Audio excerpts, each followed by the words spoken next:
So I'm Renee Seltzer, founder of Feeding My Kid, and in today's video I want to cover insidious sugars and where they come from and how they're hiding in packaged goods that we feed our kids.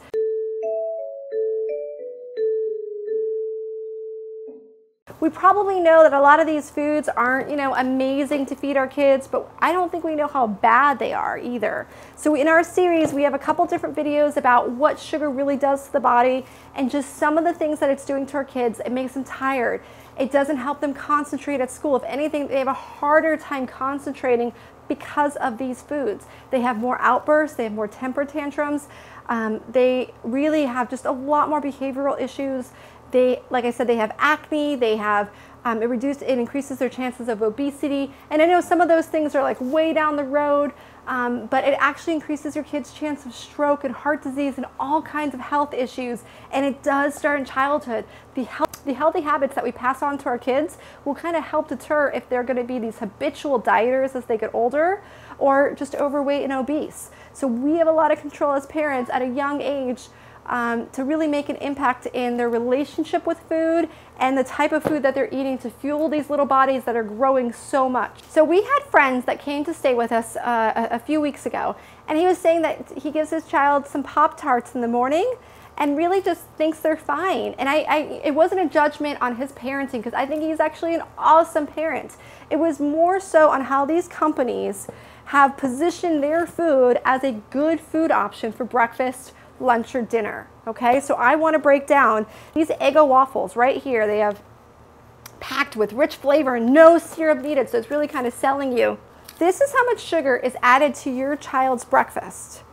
Just this amount. In our other videos, we actually show that how cumulatively just a little bit of sugar here for breakfast, a little bit for snack, a little bit for lunch, and for dinner adds up to this much sugar in a single day of added sugar. This doesn't include the sugar found in milk. This doesn't include the natural sugars found in fruit. We're talking about added sugar, and there's 79 different names for added sugar in processed foods, right? So sometimes it's called juice, sometimes it's called sugar, sometimes it's called, even beet juice. It's all sugar. Those are all different names: honey, sugar.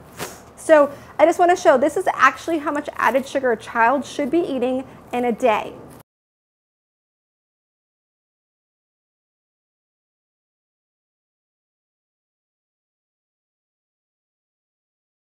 This is the limit. So already right here, your child has hit the limit.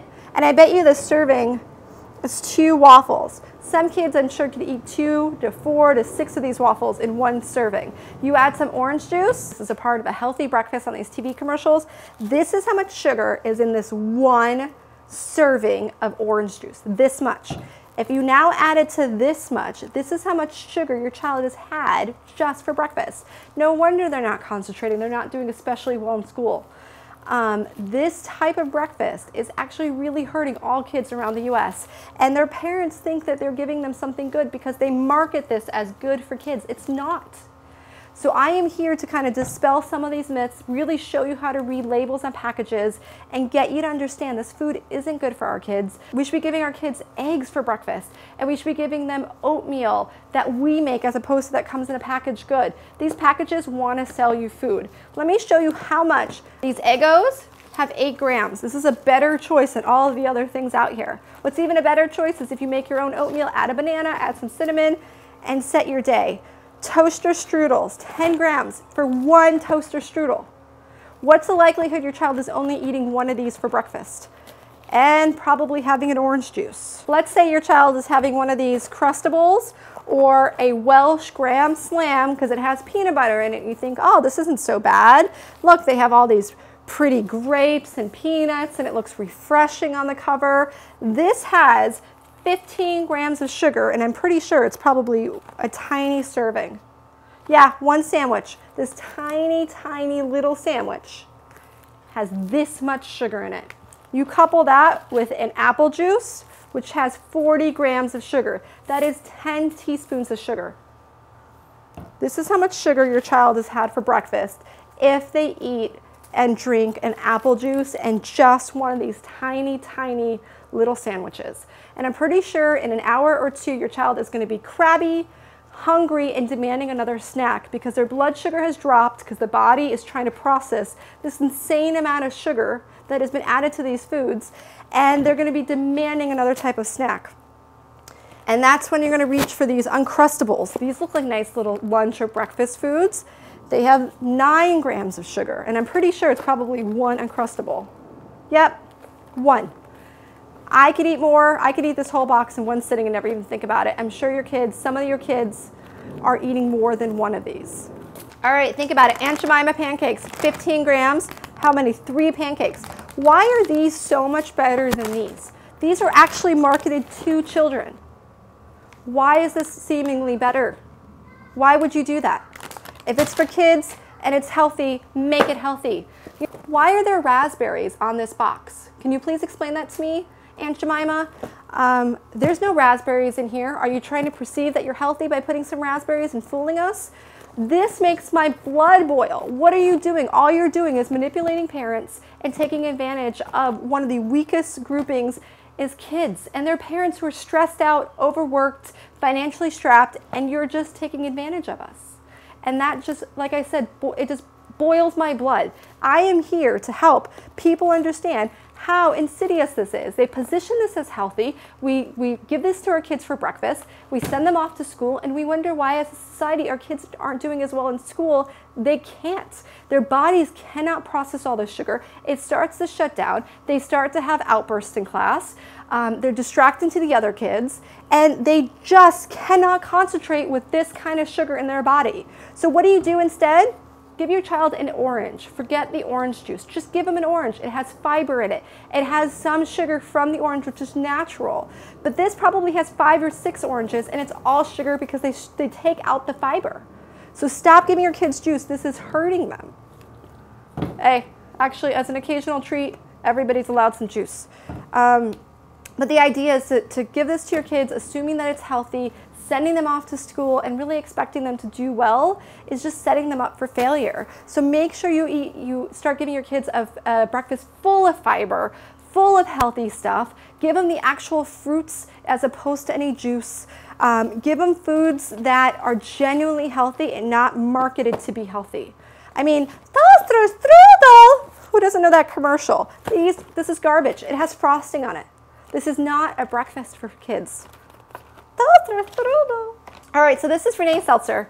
I hope you've gotten something out of this video. I hope you could share it with other people. I want to spread the word. I want to force these manufacturers to make the food healthier for your kids. If you can, start reducing a little bit of the amount of sugar that they eat a day. It is about progress, not perfection. The whole goal of this series isn't to get everybody off sugar. That would be great. But that's not always realistic. We have hectic lives. Each kid is an individual, and each family culture is different. But if we could start reducing how much sugar our kids are having just by cutting out the juices first, give your kids water, cut out the soda, cut out the juice, cut out the vitamin water, and cut out the Gatorade, you'll be saving your kids a tremendous amount of sugar. Next, start looking at how you're reading labels.